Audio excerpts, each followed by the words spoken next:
দেশের বিভিন্ন স্থানের সভা সমাবেশ, মানববন্ধন সহ নানা ঘটনার আরও খবর জানাচ্ছেন সুলাইমান কবির।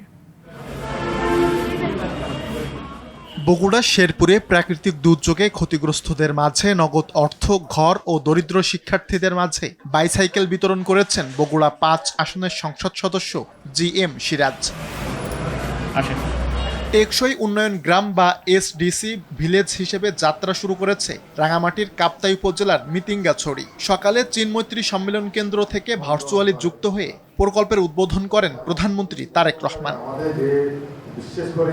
গোপালগঞ্জে সড়ক দুর্ঘটনায় ক্ষতিগ্রস্ত পরিবারের মাঝে ৩,৪৬,০০,০০০ টাকা চেক বিতরণ করেছে জেলা প্রশাসন ও বাংলাদেশ সড়ক পরিবহন কর্তৃপক্ষ। কুড়িগ্রাম সীমান্তে পৃথক অভিযানে প্রায় ৭৮ লাখ টাকা মূল্যের বিভিন্ন ভারতীয় মাদকদ্রব্য ও চোরাচালান পণ্যসহ ২ জনকে আটক করেছে বিজিবি।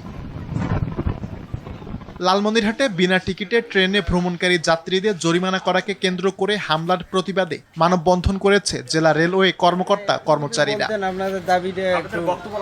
এদিকে সরকার নির্ধারিত মূল্যে সার না পাওয়ার অভিযোগে জেলার কালীগঞ্জ উপজেলার লালমনিরহাট বুড়িমারি মহাসড়ক অবরোধ করে বিক্ষোভ করেছে হাজারো কৃষক। বাগেরহাটের মোংলা ইপিজেডে বকেয়া বেতন সহ নিয়মিত বেতন ভাতা পরিশোধের দাবিতে বিক্ষোভ করেছে চাইনিজ কোম্পানি জিনলাইট কারখানার শ্রমিকরা।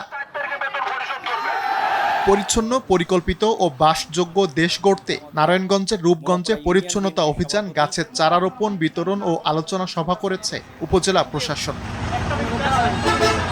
মুন্সিগঞ্জে সিরাজদিখানে পণ্যের মূল্য তালিকা না থাকা, নন ফুড গ্রেড রং ব্যবহার সহ বিভিন্ন অনিয়মের অভিযোগে ৩ প্রতিষ্ঠানকে মোট ১৪,০০০ টাকা জরিমানা করেছে ভোক্তা অধিকার সংরক্ষণ অধিদপ্তর।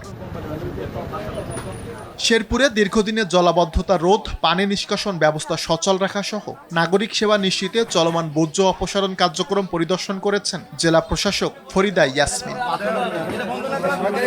কার্যক্রম নিষিদ্ধ আওয়ামী লীগের সাতক্ষীরা জেলার সাধারণ সম্পাদক নজরুল ইসলামকে ৫টি হত্যা মামলায় গ্রেপ্তার দেখিয়েছে সাতক্ষীরার অতিরিক্ত চিফ জুডিশিয়াল ম্যাজিস্ট্রেট আদালত। সকালে তাকে সশরীরে আদালতে তোলা হলে বিচারক বিকাশ মণ্ডল এ আদেশ দেন।